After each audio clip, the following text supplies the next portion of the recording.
You are listening to an MLGA Network podcast. My name is Ryan, and I'm an agorist. Today we are talking about elections, memes, and the digital age. Wait,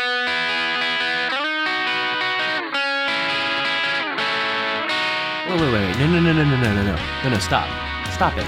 Stop the music, Ryan. Huh? What are you doing? This isn't techno-agorist. This is Make Liberty Great Again. Oh, right, my other show. Okay, I'm fine with it, but don't let Phil hear you say that. Who? Phil. He's some jarhead, big ego, tiny penis. I think you know him. Dude, I don't know about you, but I've never seen his penis. Well, he likes to use a blow dryer to make sure it's, as he says, nice and dry and dandy while we're recording. I mean, honestly, it was a little awkward the first time, but sadly, you kind of get used to it after a little while. I mean, at this point, it only gets awkward when that old man walks in with his own blow dryer. All right, well, sorry. I hadn't realized he meant so much to you. Would you like me to tell some bizarre story about being in the Marines? Wait. You were a Marine? No, I wasn't in the Marines. Goodness, man. Can't make you happy. No one can, except for Phil.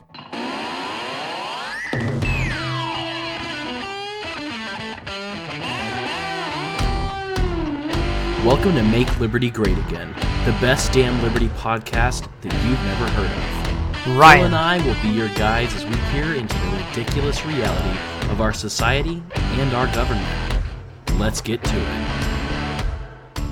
Welcome to Make Liberty Great Again. I'm your host, Cam Harless, and with me as sometimes is Ryan Burgett of Techno-Agorist fame. Let's just jump right into it. You got anything for me for this week, Ryan? What do we want to talk about? Hey, I have a great story. Did you hear about the lady who tattooed her eyes and went blind? I did. I saw the picture of this woman.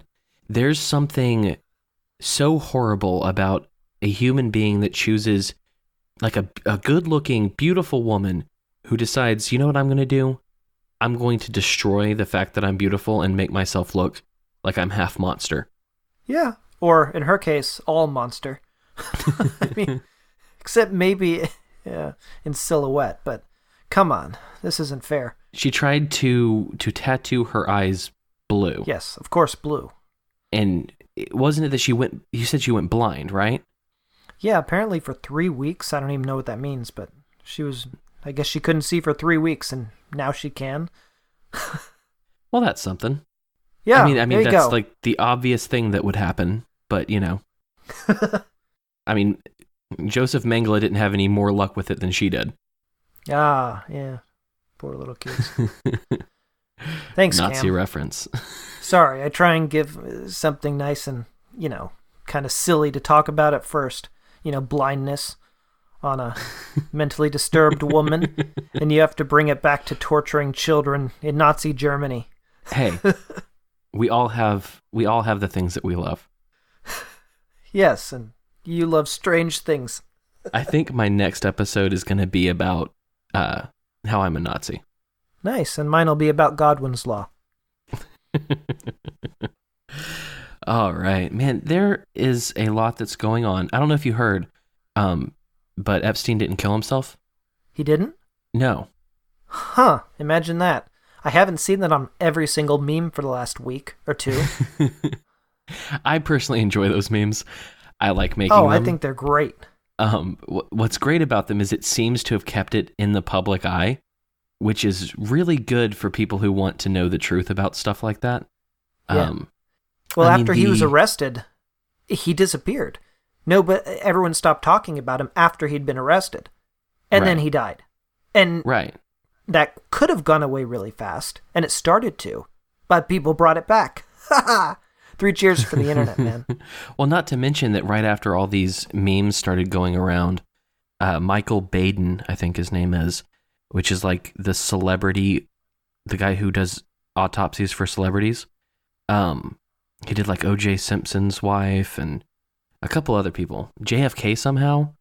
But he came out saying that the Epstein suicide, the strangulation pattern around his neck didn't actually line up with suicide as much as it did homicide.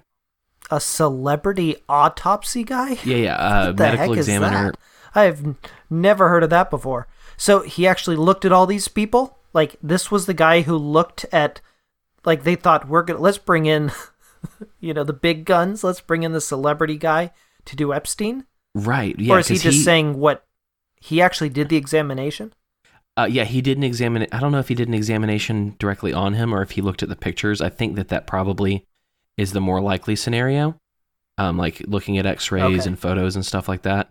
Because he did one on JFK, he did it on Martin Luther King Jr., who was murdered, O.J. Simpson's wife. Yeah, I mean, like all the well, yeah, and by the government. Exactly, that's the point. I mean, but 2 out of what JFK, there's a lot of talk about him. Maybe they just pull him in when the state did it. Oh, maybe. Interesting little mixture of people there. Yeah. Wait. But yeah, no. So why did the state kill O.J. Simpson's ex-wife? Bum bum bum. Because they hate black people. That was pretty. I watched the special on Netflix about that with the Nazi cops. That was pretty nutty, pretty crazy. The dude hated black people and made up all that stuff, and yeah. I've never said the N-word before. 23-minute audio tape of him saying the N-word. Yeah, that was something else. Okay, back to Epstein. Talk about Epstein. So let me tell you about one of my favorite videos on the internet right now. I don't know if you've seen this, but there was a guy who trains dogs, like the one in the Trump meme that's been getting a lot of play, who was part of the taking out of al-Baghdadi. Okay. So he was a part of whichever branch of the military or whoever went in right before al-Baghdadi committed suicide by bomb, allegedly, and then was magically thrown into the sea, buried into the sea as soon as possible. Of course. Like Bin Laden. But yeah, so there was kind of a profile on this show about these types of dogs and what they do, and the thing about the video is when I saw, I think we talked about this, when I saw the first version of the video, it was on an article, a corporate press article. Saying, wait, you're talking about the Fox News video? Yeah, the video, right. The video right. where the guy doing the PSA about dogs. Yeah, right. Yeah, but they didn't say he set it up as a PSA, and it was a really funny and smart way to say Epstein didn't kill himself. What was it? How'd they put it? The one I saw, it said, "Guy randomly blurts out Epstein didn't kill himself on Fox News." That was it. I clicked on that. I was disappointed. I was like, really? Why would someone do that? That's not the meme.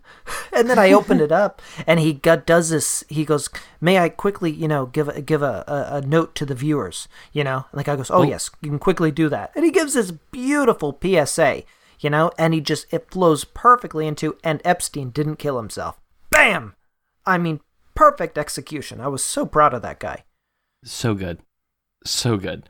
But yeah, no, I mean, that's the way the left frames anything that they don't like, especially memes. Speaking of, I mentioned the Trump meme.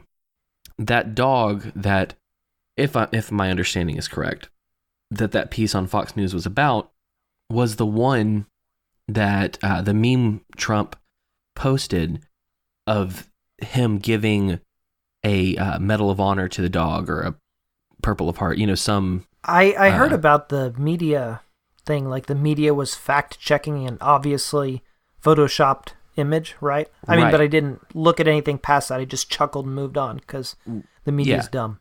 And so it was just kind of a funny picture that Trump put up. But of course, whenever Trump posts some sort of meme, they fact-check it and they discount it. This time it was, they always use the same type of phrasing. They always say that videos or photos are doctored. Mm-hmm. Well, of course it's doctored. It's a meme. That's the whole point. Before that was the video from Kingsman where they had pasted Trump's head on top of Colin Firth's head when he went to the church and shot it up. I won't give away the movie, but, for story reasons. I have not seen that movie, but now I know that Colin Firth shoots up a church full of people. Westboro Baptist Church style people. Oh, so that makes it okay. Yeah, of course. Yeah, murder's okay if we don't like the Might people we're as well kill murdering. their children, too. Yeah. Yes, definitely. I mean, at least sterilize them. Yeah, something. But no, anything. so that was a doctored video. When Count Dankula was it Count Dankula who did it? There was a memer, I can't remember his name, but he put up a video when the Biden sniffing meme was going around really strong, of Biden going behind himself and sniffing himself. Wow. And Trump shared that, so they started calling it a doctored video. There's this weird, it's the corporate press is the enemy of the people. We have proven this to be false. Good for you. It's how they function. I mean, right. And Trump's just messing with them. It's so darn easy. I know, it's ridiculous, and that's the beauty of it. Is it makes one of the greatest thing about Trump is that he has just bulldozed. He's bulldozed the Bush dynasty. He bulldozed the Clinton dynasty. He's delegitimized the office of the president. He makes fun of these people outwardly and makes them. Yeah. I mean, he's the troll in chief, and it's my favorite thing. But he makes it so apparent that the corporate press has an agenda. It's not that they're biased.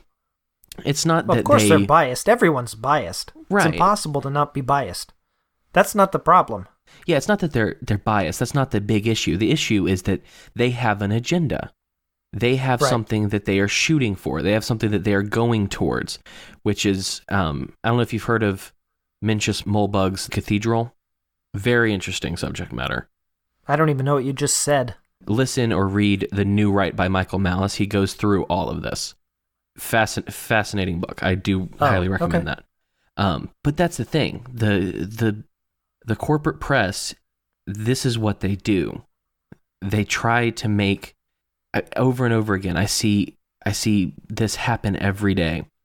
They frame things darkly so that they change the way the common people see things.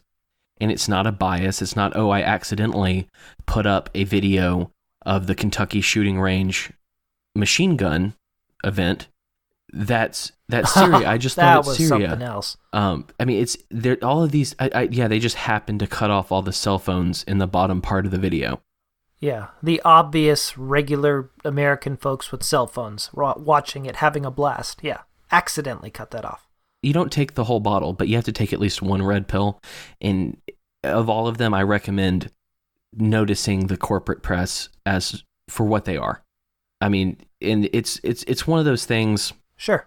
That I hear a lot even on the right in conservative circles, and even some libertarians will talk about how you can't even trust the New York Times anymore. You can't even trust blah blah blah anymore. It's like, okay, shut up, because anymore doesn't work because you've never been able to trust these people.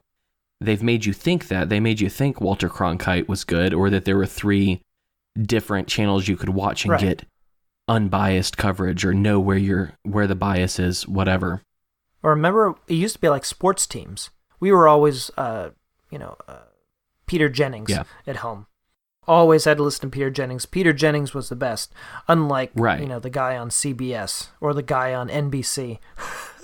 Boy, have times changed. We have communication now. I can understand someone from the left saying something like, we used to be able to trust the New York Times or the Washington Post, which I didn't even get into how they eulogized al-Baghdadi. That was fantastic. Oh, that was amazing. Washington Post. WAPO.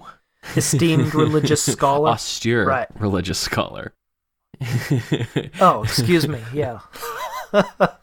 And didn't they change it, though? Wasn't it originally, something different? No, that was what it was first. They called him an austere religious scholar, and then they had to change it to make it seem less like they were eulogizing him. Oh, so it's the other way around. Yeah. Wow. Yeah. Boy, they had to hide it again. But that's the thing. Like I could understand it if the left was like, well, we used to be able to trust the New York Times. But it's when I hear like people from the right or libertarians say stuff like that, or, oh, there's a bias. Give me a break. In the 1930s, I forget the guy's name. Walter, I'll have to look it up. But there was a reporter for the New York Times that went over to the Soviet Union and wrote pieces in the New York Times that were either pro-Stalin or gave excuses for things that Stalin did.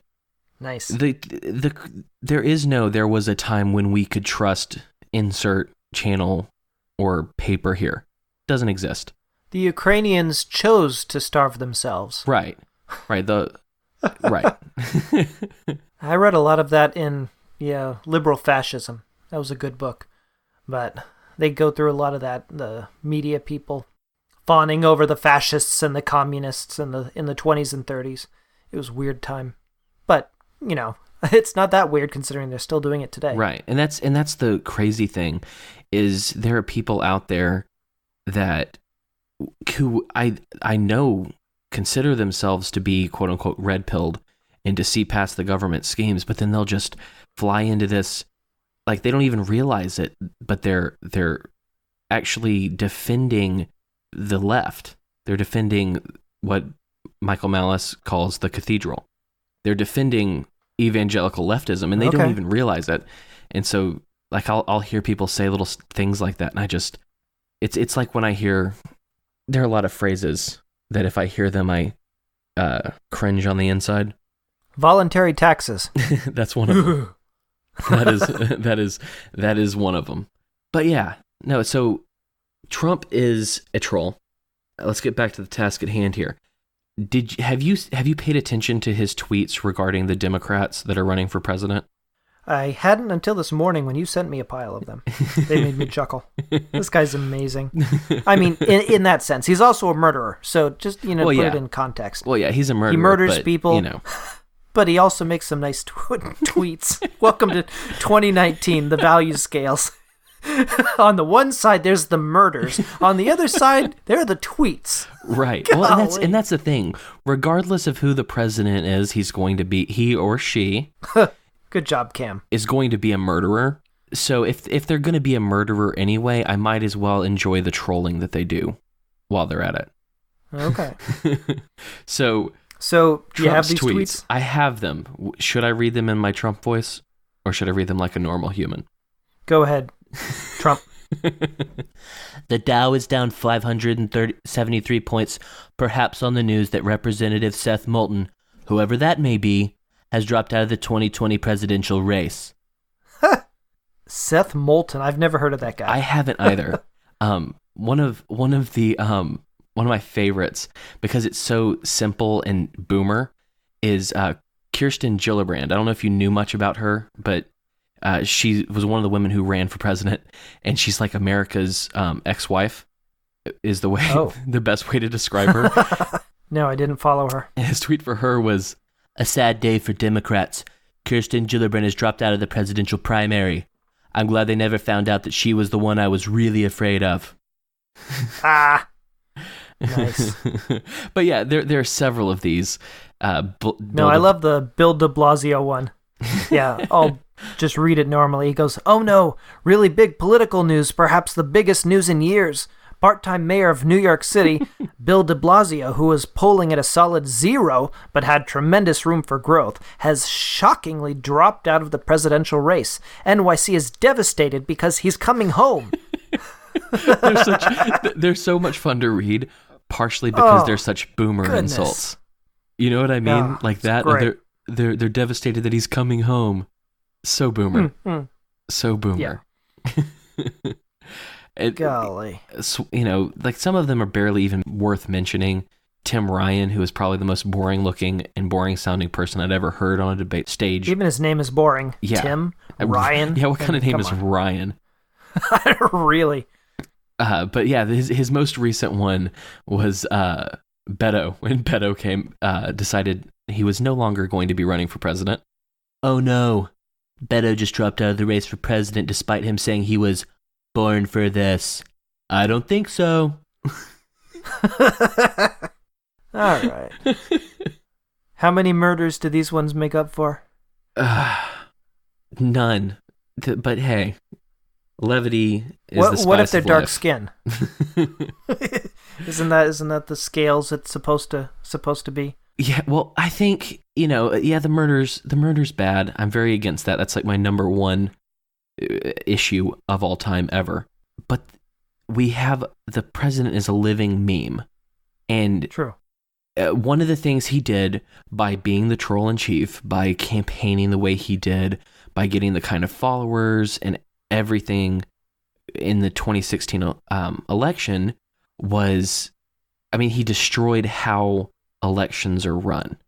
Right. Because those memes reached out to Generation Z, who I think they just started being able to vote, but it hit the millennials.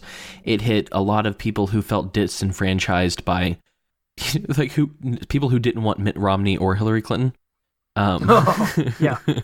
Mitt Romney, talk about a disaster. But that's what's beautiful. He's changed the whole way elections work. He's changed how people get votes now. I'll let you tell the good news about the left finally catching up to meme. Well, seriously, no, he set the stage, all right? He set the bar. And now, with this new election, there are some real challengers coming his way. Elizabeth Warren now has a meme team, literally called Warren's Meme Team. WMT. They shortened it. Oh, God. WMT. They have a website, warrensmemeteam.com. They have a Warren's Meme Team Facebook page. They have Warren's Meme Team on Facebook, GitHub, Instagram, Reddit. GitHub. Yeah. GitHub. Yeah, did you see what they're doing over there on GitHub? Hello, fellow kids. No, but seriously, on GitHub, they have one repository called WMT-app. Presumably Warren's Meme Team app. What is a Warren's Meme Team app? I don't know. Of course, it's empty. There's no README. There's no nothing. There's 5 issues. So I clicked over there. It made me chuckle. So one person posted, "No memes. Where are the memes?" Another guy, "Where are the memes?" And then another person, "This repo is actually a great idea." And then, yeah. This itself is a meme. That's correct. I think I know what they're doing because they're on GitHub. Because they're making technology. They're making an app.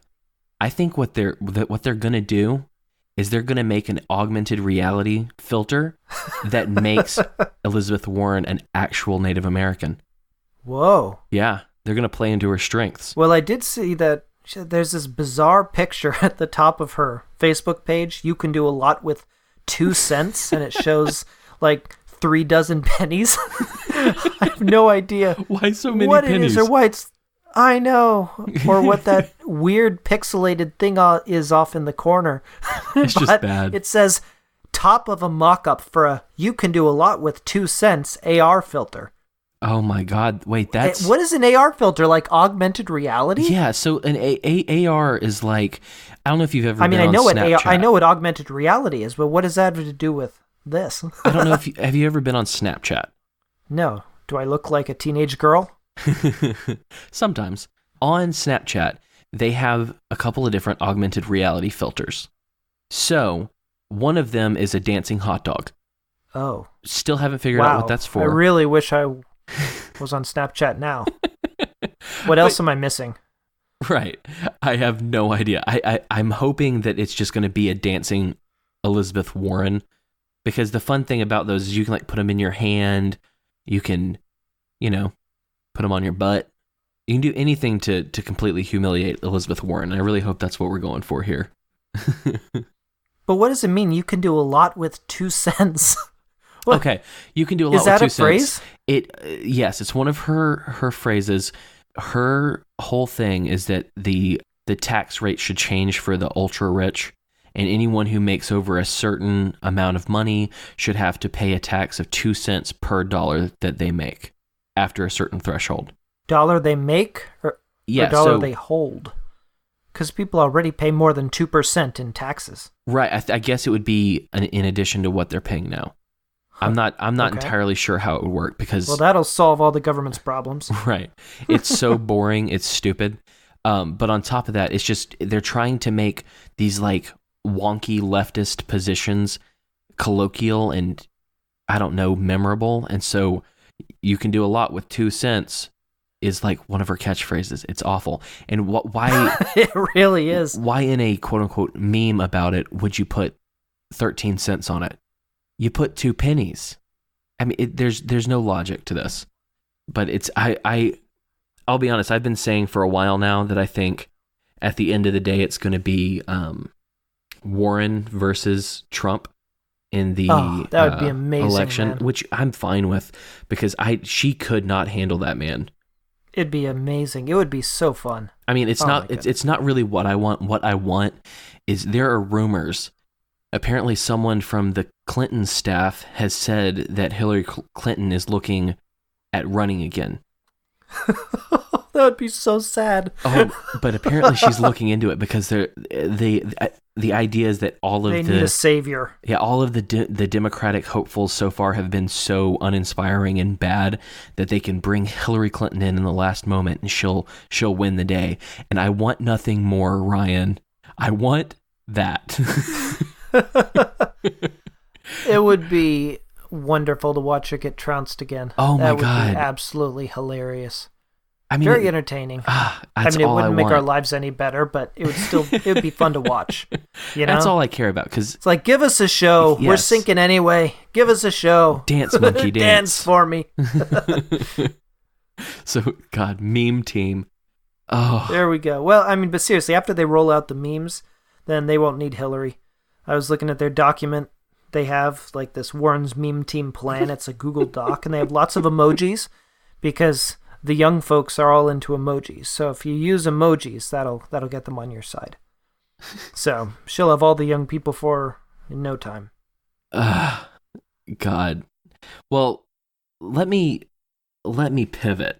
I was just about to ask you who your favorite candidate for the LP presidential candidacy, nomination, whatever, is, but I can't tell you all of them or even some of them. I think Kokesh is running again, and there's I think her name's Lauren Ruff, and the only reason I'm not sure about Kokesh, but the reason I know that I think her name's Lauren Ruff is running is because I made fun of her on Twitter and she started talking to me.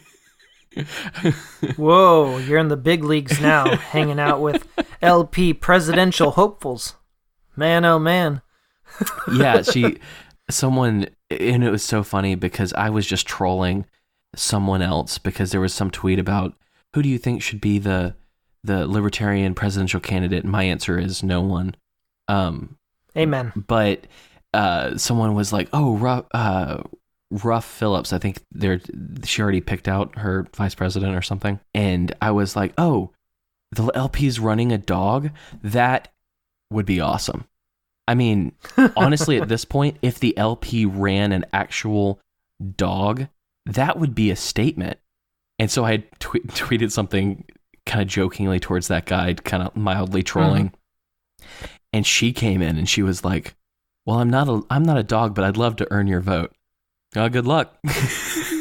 Yeah, such a political thing to say. I mean, at least she wasn't, the super offended type, What are you implying about me? Who do you think you are as a white male saying these things to me?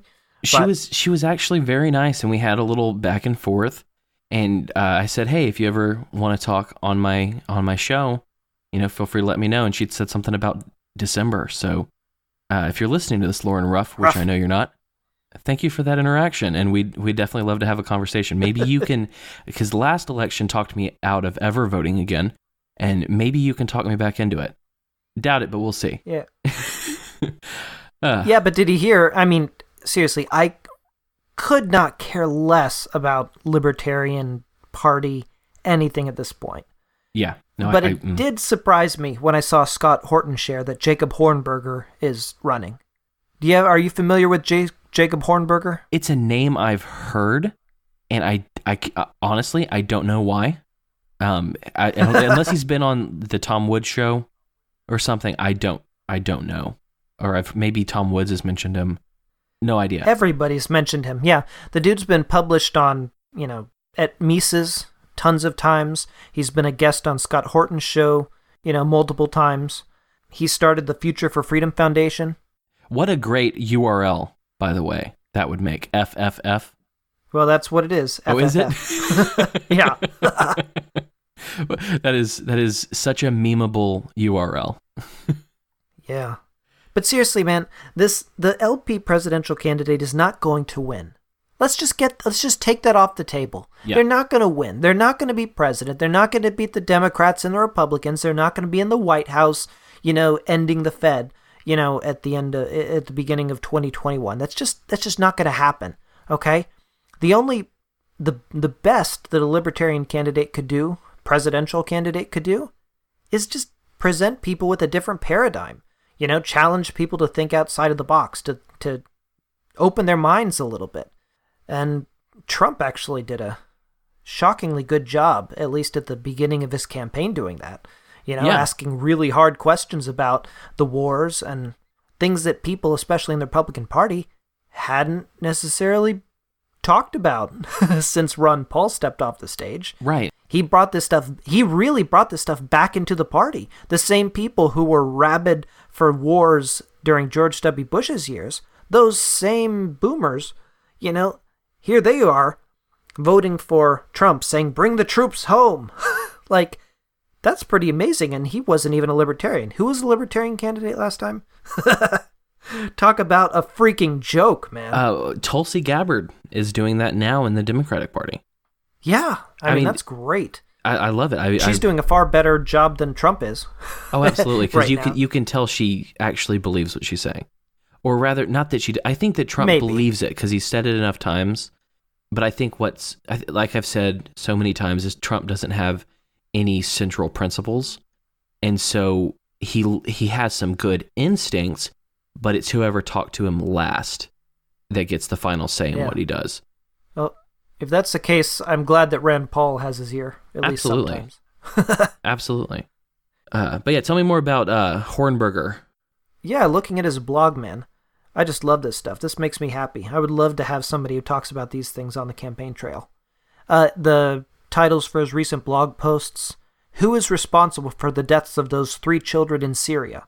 Trump. Another one, immigration... yeah. Another one, immigration controls lead us into temptation. Another, talking about al-Baghdadi. Were the deaths of 3 children worth it? Or in search of Baghdadi to destroy. Another, the never-ending wars on terrorism and drugs, the evils of the drug war. Lots of, just, seriously, it's all about war and violence and ending. Pretty hard-hitting, too. I know. I really appreciate that. I can't really, because I really haven't looked that much into him at all. But the idea that after we, quote unquote, we, every time someone says we now, my automated response is take that we shit back to the Soviet Union. Yeah, but because it wasn't me. Yeah, but we just killed the leader of ISIS, and this guy is actually writing an article titled "Were those 3 children's deaths worth it?" That's ballsy. I have to give him that. It is. Because most people are going to say yes in America, unfortunately.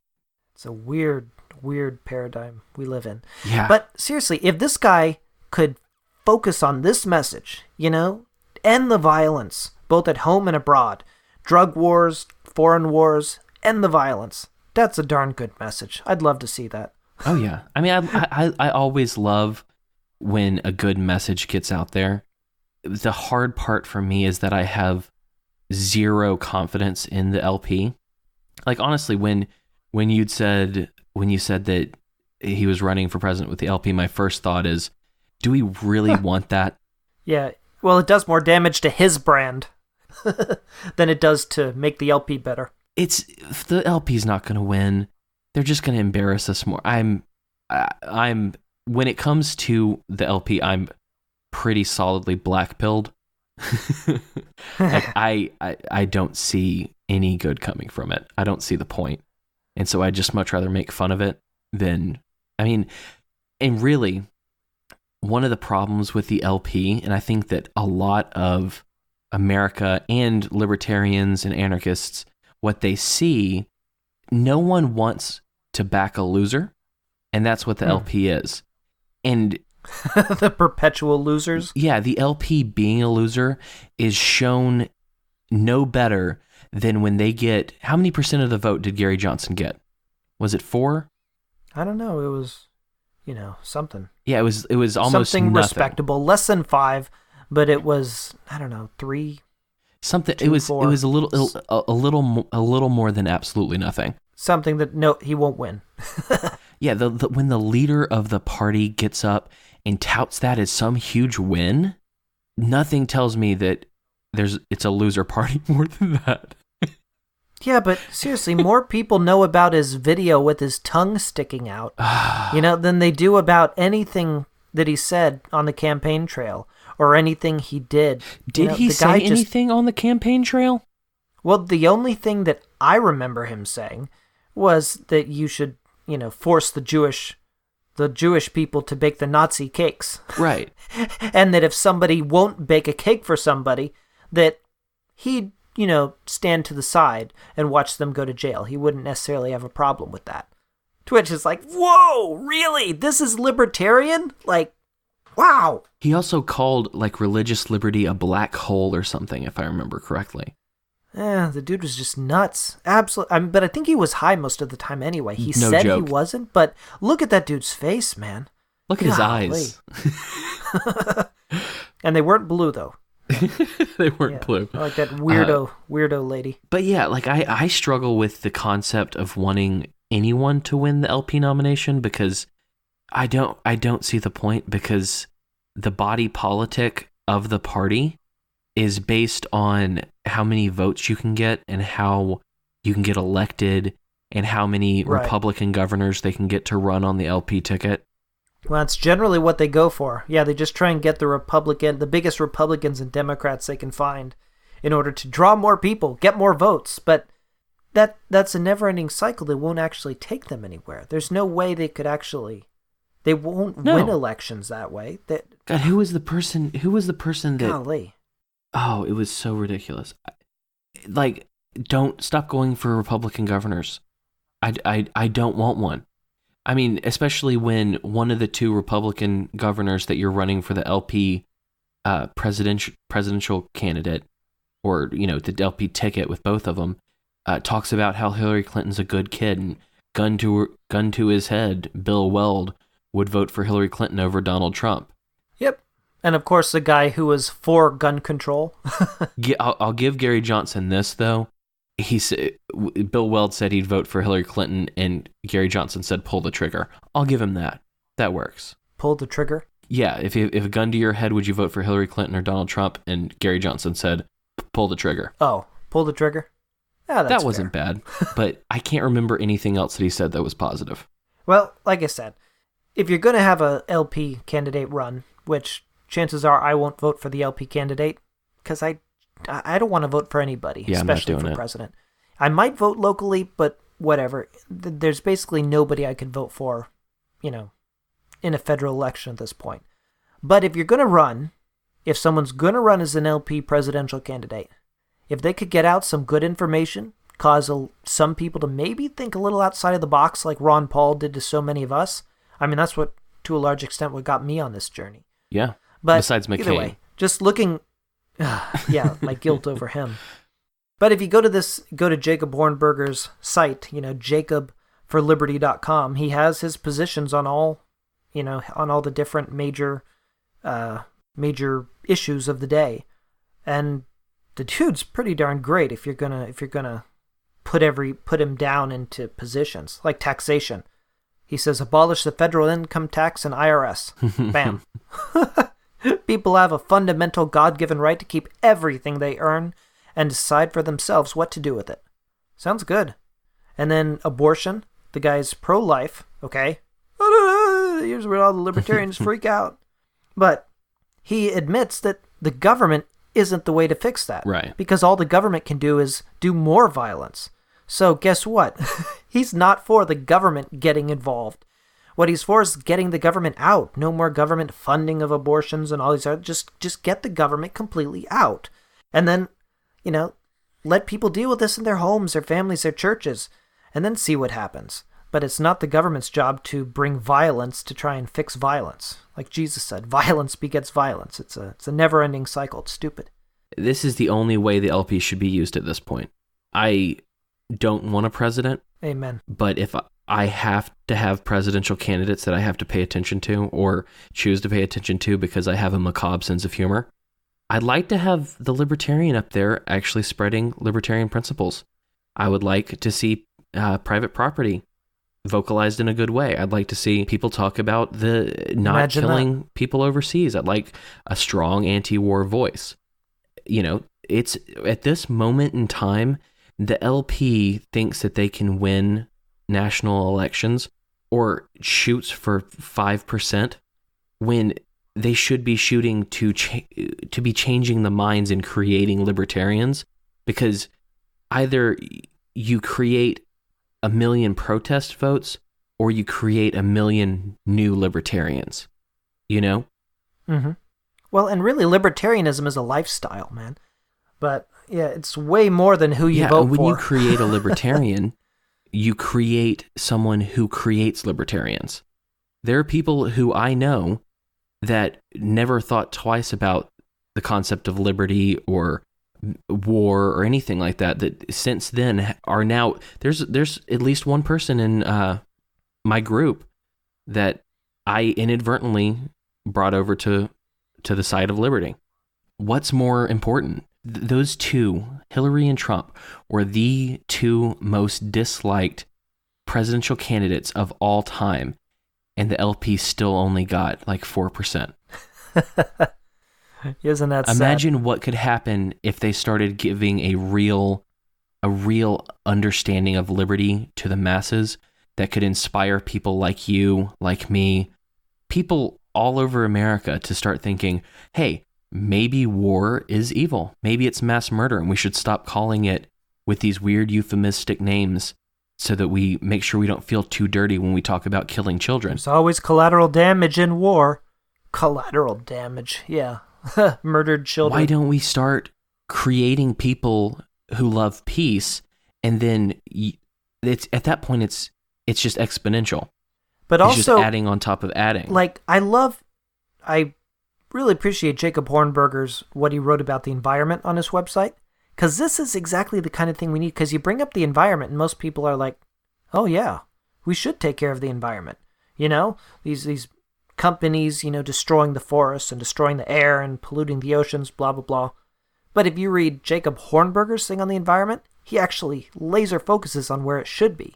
He points out that the U.S. government owns, about 30% of the land area of the United States. The federal government owns that much, a third of the country. Ridiculous. Well, exactly. And the worst pollution, the worst destruction of the environment happens on government-owned land. When it comes down to it, the people who take the best care of their property are private owners because it's theirs, because they own it, as opposed to the government, who it's in their best interest to use it for all it's worth.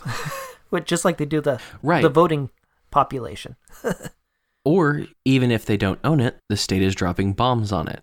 Oh, that too. Or using or exploiting it in some way. I mean, if you looked at the raw numbers, I haven't checked them, but I would guarantee if you looked at the greatest polluters in the world, the state, regardless of where you are in any country, is going to be the greatest polluter. Well, of course, and especially like the forests that get stripped.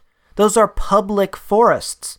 They're ones where the government says to a company, hey, here, if you pay us this, you can, chop down the trees here. So then the company goes, sweet, I have this much time, I have this much area, I'm going to chop down as many as I possibly can while my license or whatever lasts. That's just the way it works. Murray Rothbard wrote about that, and so many others have. But yeah, either way, I appreciated that he focused it well. Also, immigration. A quote from him, which I appreciated in here, he said, Jacob Hornberger said, like with other socialist schemes, the result of, immigration controls is what the famed economist Ludwig von Mises called planned chaos. The thing is, all the immigration chaos, the illegal aliens, the everything, it benefits both sides. It benefits the left and the right, because the right can do the fear-mongering, saying, ooh, look at all these illegal immigrants flooding over the border to rape your daughters.